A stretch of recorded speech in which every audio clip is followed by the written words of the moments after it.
Teniendo eso en cuenta, amigos, y vamos a ver el episodio número 4 de esta serie que hemos titulado Presentes y el presente. La premisa ya la saben, hemos hablado insistentemente de que no queremos andar en una vida en automático.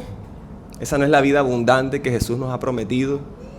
Tenemos que estar conscientes de que estamos en una temporada, conocer de qué se trata y poder vivirla bien, no queriendo escapar de las temporadas, no pensando de que estoy en una temporada mala y tengo que esperar la buena porque lo mejor está por venir. No, yo creo que lo mejor está aquí. No fue ayer, no viene mañana, lo mejor está aquí en el presente, y esta serie se ha tratado de que podamos conocer principios para estar conectados con el presente. Otoño, ¿estamos listos? Otoño le hemos titulado como soltar lo bueno para darle espacio a lo mejor. Aquí les va la clase de naturales de 3 minutos, ¿ok? ¿Qué pasa en el otoño, en la naturaleza? Es una temporada muy parecida a la primavera, porque es una temporada de transición. Ojo con esto. Las temporadas de mayor contraste son verano, porque las temperaturas son altísimas, e invierno, porque las temperaturas son muy bajas.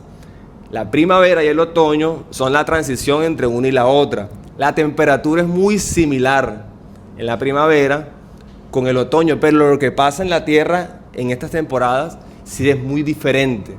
Una cosa es venir a una temperatura caliente, ¿verdad? Y que la temperatura empiece a bajar. Otra cosa es que esté en una temperatura muy fría y la temperatura luego empieza a subir, la sensación es distinta. Y eso pasa con el otoño, que aunque es muy similar a la primavera, este tema del descenso y el ascenso pues hace que sea un poco distinto. Hay más horas de luz en el otoño, en la primavera a comparación con el otoño. En primavera hay lluvias para el crecimiento de las plantas y en otoño también hay lluvias, pero que preparan la tierra para hibernar y para la caída de las hojas. En otoño muchas plantas producen fruto, que ese fruto cae al suelo para convertirse luego en semillas para la temporada de primavera del otro año. O sea, hay transiciones, hay un paso de una cosa a la otra.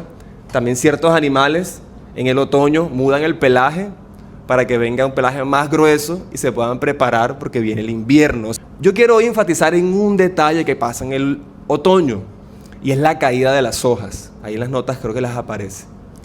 Las caídas de las hojas en el otoño, creo yo, que pueden representar para nosotros estas temporadas donde debemos soltar las cosas buenas para recibir las mejores. Hoy quiero hablar un poco de soltar, de desprendimiento. Yo le llamo a esto el arte del desprendimiento, soltando el control y abrazando la libertad. Puede que este tema aún para aquí nos vaya a poner en una posición como, este tema a mí me pone, pero vamos adelante y te vas a dar cuenta la esperanza tan hermosa que hay en la palabra respecto a este tema. Entonces quiero que dediquemos unos minutos a hablar de esto, el arte del desprendimiento. Los árboles en otoño sueltan las hojas, adivinen por qué. Porque como viene una temporada de quietud, de frío intenso, el árbol necesita conservar energía y no gastarlas en las hojas.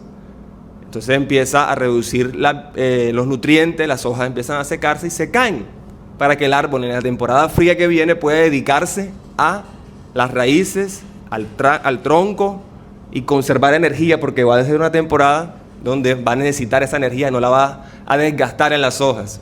Otra razón por la que se caen las hojas en el otoño es porque en las tierras donde cae mucha nieve, el peso de la nieve sobre las hojas hace que las hojas también se partan, se caigan, y el árbol no va a gastar energía sosteniendo un peso doble, el peso de las hojas, ahora el peso de la nieve sobre las hojas. Porque en el invierno es una temporada donde todo eso pasa. Si vamos a entender, entonces el árbol dice, básicamente, si me viene una temporada donde yo tengo que conservar energía, necesito ser buen administrador de lo que tengo. Entonces el otoño es esa temporada de transición en la que el árbol dice, voy a soltar, y empieza a soltar las hojas. Y esta caída de las hojas, yo lo colocaba, ya lo tienen en sus notas, creo que nos puede hacer como una similitud con aquellas temporadas en las que tenemos que soltar cosas buenas, porque acuérdense que las hojas y el fruto y todo lo que el árbol tiene encima vino de una temporada buena. ¿Vino de dónde? Del verano, ¿se acuerdan?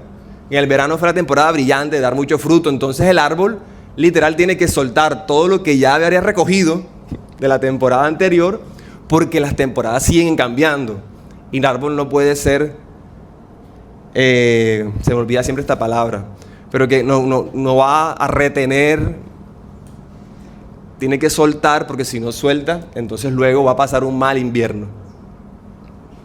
¿Me hice entender? Ahí cada uno está como agarrando ideas en el aire. Ok. Hablemos un poco del tema del desprendimiento. Esos dos personajes que ustedes escucharon por ahí caminando, Lucas y Emanuel, están en una temporada donde se aprendieron una palabra que a mí me está sacando más canas de las que ya tengo. Y es que aprendieron a decir mío. Entonces, mío. Entonces, papi, dame eso. No, mío. Y lo peor, los papás creo que me entienden, es cuando tú ves a esa criaturita de unos 60, no, tienen como 90 centímetros ya, que de repente empieza a retarte. Entonces empezó el otro día uno de los dos a decir, le dije, por favor, no hagas tal cosa. Y me miró así. ¿Cómo que se llama esto cuando? Ceño fruncido, tú. Y dijo, no, con el dedito así parado, esa pulguita haciendo así. Mío. Ok. Nadie nos prepara para ser padres, ¿verdad? Y aquí vamos.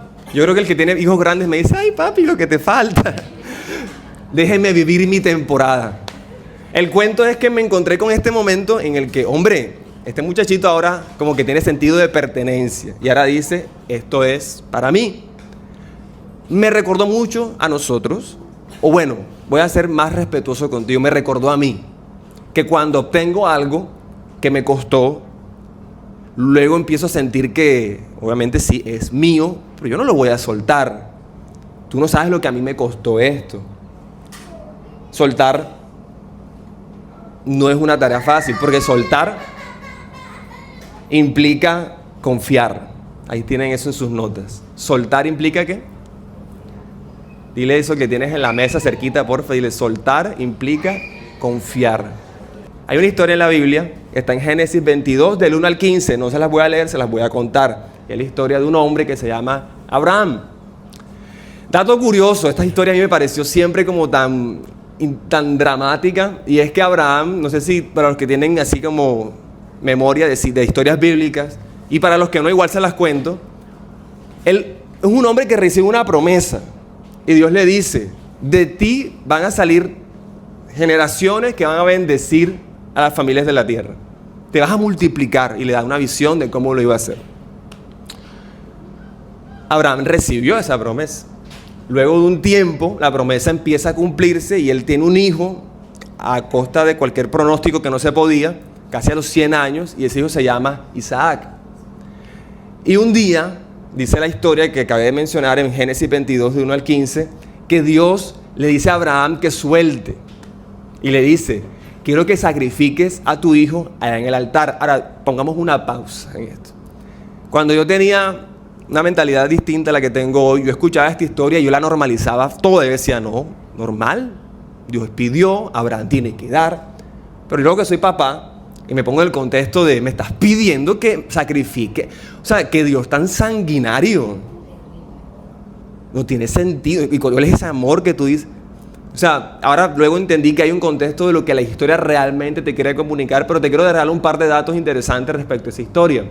Es muy probable que para Abraham la petición de Dios no haya sido tan extraña, porque el contexto cultural en el que Abraham venía, o sea, él ya había salido de ese contexto, pero él creció en un contexto de los sumerios, una cultura sumeria donde era común que las personas o los pueblos sacrificaran a niños, a sus dioses. Y también estaba mucho esta idea de sacrifico algo para que Dios responda, algo más o menos como vamos a sacrificar unas gallinas para que el Dios de la lluvia responda. Sí, vamos a entender este juego de yo hago un pacto con Dios, entonces yo te doy esto, me alejo y ¡prá! Tú te lo comes y ahora tú me das una bendición a mí. El cuento es que para Abraham probablemente la petición de Dios por este contexto no haya sido tan extraña, porque ya le había crecido en este contexto en el que los dioses demandan sacrificios. La historia de Abraham y a Isaac pasa a un contexto bien interesante, y es que él confía en lo que Dios le está pidiendo. Ojo, soltar implica ¿qué? Confiar. Entonces él confía, lleva al niño al altar. Cuenta la historia que en el momento que lo va a sacrificar, escucha la voz de Dios que le dice, alto, no lo hagas. Y luego aparece un cordero allá trancado en las ramas, que ya estaba ahí, y Dios le dice que use ese cordero para el sacrificio. Entonces que la historia es rara, yo lo sé. Pero esta historia está dibujando algo muy hermoso. Y es que el Dios al cual tú y yo estamos buscando, estamos creyendo, no es un Dios que demanda esos sacrificios de ti y de mí, sino que es un Dios que se provee a sí mismo el sacrificio. Ese cordero en las ramas era conectando lo que iba a ser Jesús, que era el cordero que iba a morir por el pecado de nosotros. En esa parte no necesito enfocarme hoy, lo puedo hacer otro día si te llama la atención el tema. Quiero enfocarme en la actitud que tuvo Abraham. No sé si sepas que en Hebreos capítulo 11 se habla, es como el podium de la fama. Ahí está la gente top de la Biblia. O sea, la mujer tal, el hombre tal, y meten a Abraham. Y fíjate que ahí no dice Abraham el padre de la obediencia. Ahí dice Abraham el padre de la ¿qué? De la fe. Porque él confió. Y porque confió, pudo soltar. Entonces yo ya agarraba un par de días y decía, oye, definitivamente hay momentos en los que nos enfrentamos a esta situación de tengo que soltar algo. ¿Pero por qué no lo suelto? Probablemente porque no confío. Nos aferramos a logros, nos aferramos a personas, nos aferramos a sistemas de creencia. A mí me chocaba mucho cuando me encontraba personas que siempre me hablaban de su pasado. Hicimos algo y decían, yo en mi época, yo hice eso, y hasta más. Y sí, es un logro, no lo estoy desmeritando. Pero siento que en algún momento personas empezaron a levantar monumentos de lo que un día fueron y no están viviendo el presente de hoy. Entonces, ¿cómo queremos ser tú y yo? ¿Una persona que vive los momentos o que solamente se la pasa adorando monumentos de lo que un día fuimos? Cuando soltamos, sabemos que ese logro fue bueno, genial, vamos para adelante. Por ejemplo, yo me siento muy feliz y contento del logro de llegar a los 2 años de la mesa. Hoy perreo hasta el piso. O sea, me la gozo, me la paso rico, chévere, bacano, pero ya mañana vamos a seguir construyendo. Y quedarán las fotos, quedarán los videos, quedará el videito linkeado ahí en el Instagram, para que la gente que lo quiera ver entre y vea que, llevan 2 años. Pero ya, ¿qué tal yo llegando? No, porque la mesa cuando comenzamos eran unos tiempos espectaculares. No, a veces pasa mucho eso en las iglesias, ¿sabes? Es que las canciones de ahora no, eso no. Uno las de antes, esas sí pegaban. Tiene mucho más que ver porque tenemos una recordación emocional, unos vínculos allí, nuestra nostalgia, ¿verdad? Pero no es mejor tiempo que el hoy. De verdad, no hay mejor tiempo que el hoy. Ahora tú dirás, no, amigo, es que tú no sabes, yo antes ganaba más, hoy gano menos. No hay mejor tiempo que hoy, porque ahora puedes hacer lo que necesites hacer. Solamente que a veces no tenemos lo mejor, porque estamos retenidos agarrando a las cosas buenas. Lo de Abraham con Isaac era su hijo, pero recibió algo mucho mayor. No tuvo que sacrificarlo, pero también hizo parte de estos hombres que nos dibujan y nos modelan la fe. Aferrarse al control está directamente relacionado con la idolatría. Yo sé que en las iglesias se habla mucho de idolatría y pensamos, no, yo no adoro una imagen, yo no tengo algún crucifijo y eso es una forma de las múltiples maneras que hay de practicar la idolatría. Porque la idolatría es todo aquello que quiera robarse el primer lugar de tu vida, de mi vida. Porque el primer lugar, según los mandamientos que Dios nos da en la palabra, dice el primerito, ama a Dios sobre todo. Es más, tú no sabes que si uno cumple o cree en ese primer mandamiento, los otros 9 se cumplen solitos. Porque si Dios fuese el primero, el resto vaya y venga. El tema es cuando nos soltamos, cuando estamos amarrados al control, estamos diciendo, yo soy el Dios de mi vida. Yo tengo mejores estrategias que Dios para hacer las cosas. Te la pongo así. Tienes un hijo o un padre o un jefe que ya tú no te lo aguantas. O sea, tú estás que lo mandas. Dices, Señor, te lo mando a San Pedro, no a la mesa, sino para allá, no a la estación San Pedro, sino a tu estación, Señor, te la mando. Pero lo tienes así, ¿ves? Del cuello. Y quieres con tus estrategias hacer que cambie, quieres con tus estrategias hacer que entienda lo que ya tú entiendes, y pueden que sean buenas intenciones. Es más, yo creo que la mayoría de aquí, si no estoy mal, si no me equivoco, la mayoría de aquí puede que hayamos venido de un contexto donde crecimos en una iglesia, qué sé yo. Muchos de los liderazgos en las iglesias que hacen daño es por eso mismo. porque queremos controlar las decisiones de los demás. Pero sorpresa, cuando tú y yo aprendemos el arte del desprendimiento, aprender a soltar, probablemente allí es cuando empiece Dios a ocupar el primer lugar de tu corazón por primera vez, porque tal vez nunca ha sido así, porque tal vez no hemos adorado ya a las estampitas ni a las estatuas. Probablemente te has vuelto una persona que ya no le gusta idolatrar a la gente, pero probablemente cuando te ves en el espejo dices, es que nadie puede hacerlo mejor que tú. Yo creo saber a veces por qué pasa eso, ¿sabes? Nos ocurre mucho a las personas que crecimos solas, que nos plantamos esta idea en la cabeza de nadie va a hacer algo mejor que tú, y tú tienes que sacar tu vida adelante. Y aunque se romantiza mucho el hecho de sal adelante, estás empoderado, empoderada, échale ganas, papi. La verdad es que nosotros necesitamos ser guiados, necesitamos sabiduría de Dios, necesitamos comunidad, necesitamos mentoría. Sí, tú puedes ser un berraco, una berraca que sale adelante y te felicito, te aplaudo y me quito el sombrero. Pero si eso nace del pensamiento de es que nadie hizo nada por mí y ahora entonces yo voy a hacerlo todo por mí, a la final te terminas convirtiendo tú en tu propio Dios. Sé que está sonando un poco duro, pero amigos, es la realidad. Y es hermoso saber que yo no tengo el control de todo. Es liberador, por eso decía, el arte del desprendimiento. ¿Por qué? ¿Qué haces? Sueltas el control y abrazas la libertad. ¿Cuál libertad? La libertad de que, por ejemplo, yo estoy feliz de que ustedes hayan venido hoy. Y si no hubiesen podido venir, se lo juro, yo hoy duermo igual de tranquilo. ¿Qué le habrá pasado a Valentina porque no habrá venido? Obvio, yo me preocupo, como todo ser humano, como mentor de esta comunidad, quiero que estemos aquí bien, que estemos aprendiendo, sanando, X. Pero tú tienes una vida y yo no soy el Dios de tu vida. Y tampoco quiero serlo. Ya suficiente tengo con la mía. Pero creo que en comunidad sí nos podemos apoyar. En fin, voy llegando al final de esta idea diciéndoles que en Juan 15, del 1 al 2, también se ve una ilustración muy bella de qué ocurre cuando soltamos, qué ocurre cuando quitamos lo que sobra, qué ocurre cuando podamos. Yo soy la vid verdadera y mi Padre es el que la cultiva. Son palabras de Jesús, ¿ok? Si alguna de mis ramas no da uvas, Él la corta.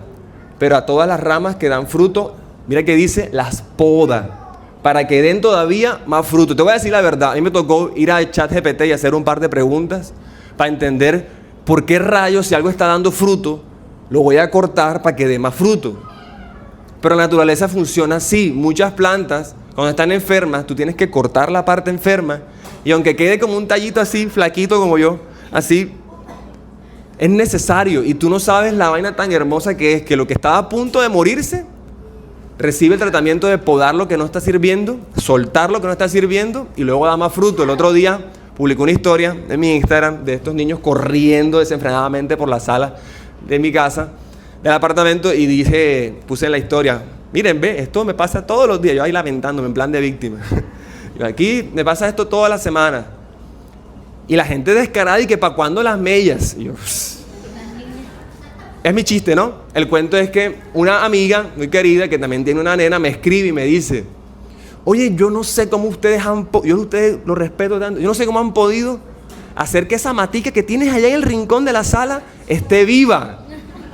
Y yo, mija, tienes el ojo largo, ¿viste? Porque eso estaba por allá. Es que ustedes son chismosos viendo historia, ustedes la frenan y analizan, sí. Arrepiéntanse de esas vainas. No, es que para eso es que, ¿no? ¿O no? Depende de la persona. Sí, hay unas historias que uno las pasa así. Ella no, ella finalmente se detuvo, vio que yo tengo una mata al final de la sala y te cuento, esa mata, yo le dije, amiga, sé que te diga la verdad, esa es la tercera vida de esa mata. O sea, ella florecido, vino una temporada donde estos manes estaban jugando un día y ¡prac! La rama se partió, vamos a arrancársela. Yo siento que ya está otra vez muriendo. O sea, ahorita en estas épocas de lluvia se puso verde, muy de Pablo y yo estábamos, wow, qué hermosa. No estamos tan viejos para ponerles nombre todavía, pero admiramos el progreso de la mata. Perdón si alguien aquí le pone nombre a las matas y no es viejo. Verdad, no lo digo para ofender a nadie. El cuento es que esa mata, las veces que ha vuelto a dar vida, ha sido precisamente por eso, porque la hemos cortado. Y la última vez quedó, que yo dije, amor, ven acá, pero esa vaina es una raíz ahí con matera. Espérate para que veas. Y efectivamente, lo que no creció, En una temporada donde estuvimos como que, no, es que a mí me daba dolor cortar las maticas amarillas. Yo como que, están amarillas, pero están ahí. No las cortemos. Estaba pegado a esa hoja ya seca. Pero inmediatamente se corta la hoja seca. Pasa algo en la forma que Dios creó las plantas. Y empieza a dar fruto. Déjame decirte, querida amiga, querido amigo, que tú y yo estamos hechos muy parecidos a la creación del Creador. Y cuando tú y yo somos podados, adivina qué pasa. También damos mucho fruto.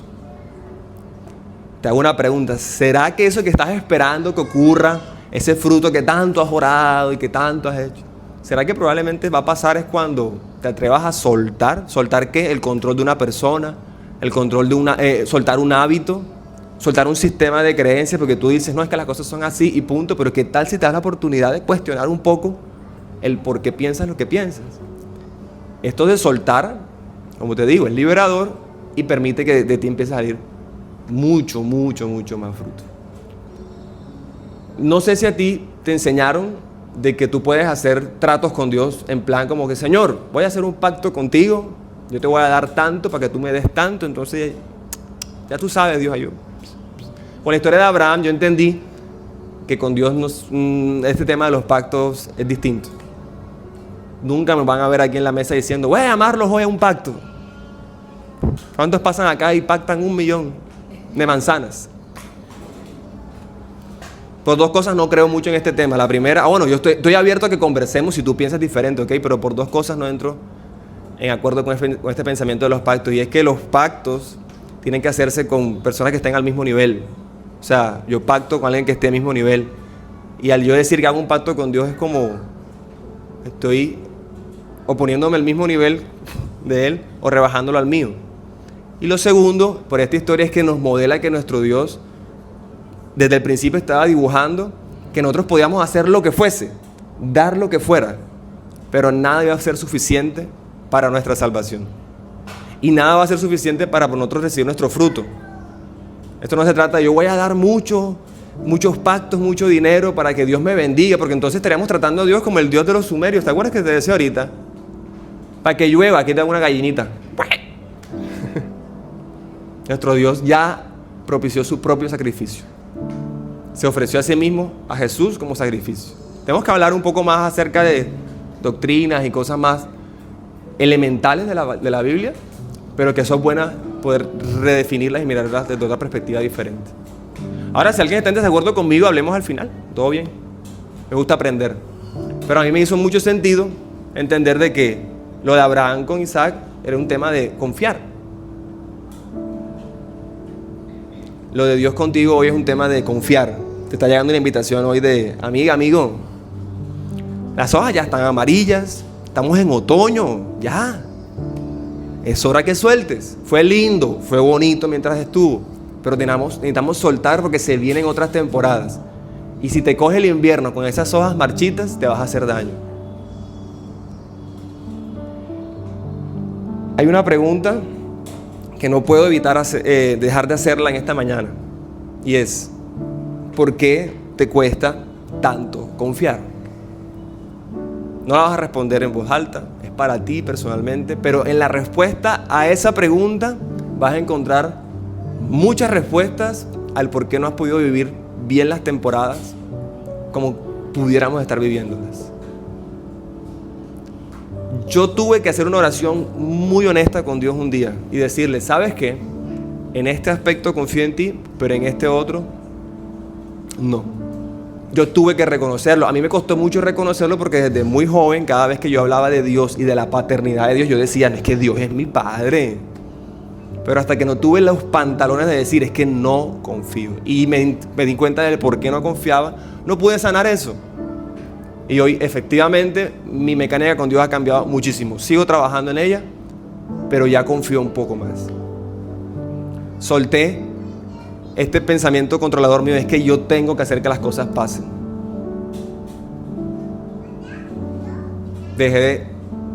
Procuré, me esforcé por no ser yo mi propio Dios y no confiar. Y recuerden, soltar implica confiar. Salmo 105, porque el Señor es bueno, para siempre su misericordia y su fidelidad por todas las generaciones. Si me permiten hacer una herejía en este momento, voy a cambiar la palabra generaciones y voy a decir, porque el Señor es bueno para siempre en su misericordia y su fidelidad por todas las temporadas. A la final es la misma intención lo que estoy diciendo. Dios es bueno y fiel en todas las temporadas. En verano Él es fiel, en invierno es fiel, en otoño es fiel, en la primavera es fiel. No hay temporadas buenas ni temporadas malas. Todas tienen un propósito, todas tienen una razón. El cuento es que no sabíamos o habíamos ignorado o simplemente habíamos decidido no ponerle atención a que tenemos un Dios que es fiel, pero que no nos ama de manera estática, sino que está siempre propiciando espacios y escenarios para tocar tu vida de maneras diferentes. Por eso las temporadas. Porque la vida no es una eterna primavera. Y tenemos un Dios que siempre es fiel en toda temporada. Me gustaría de verdad que la vida fuese más fácil y hundir un botón y decir, Señor, cámbiale la mentalidad a todos los que estamos aquí hoy. Y el que no pueda confiar, reciba la fe ahora.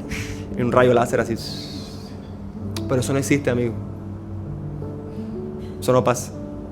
Yo no puedo decirte ahora, ven aquí adelante, voy a orar por ti para que recibas fe.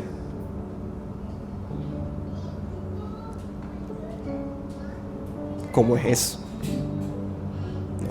No. El que produce la fe, lo dice la Biblia, es el mismo Cristo en ti. Nace allá adentro. En Él comienza y en Él termina.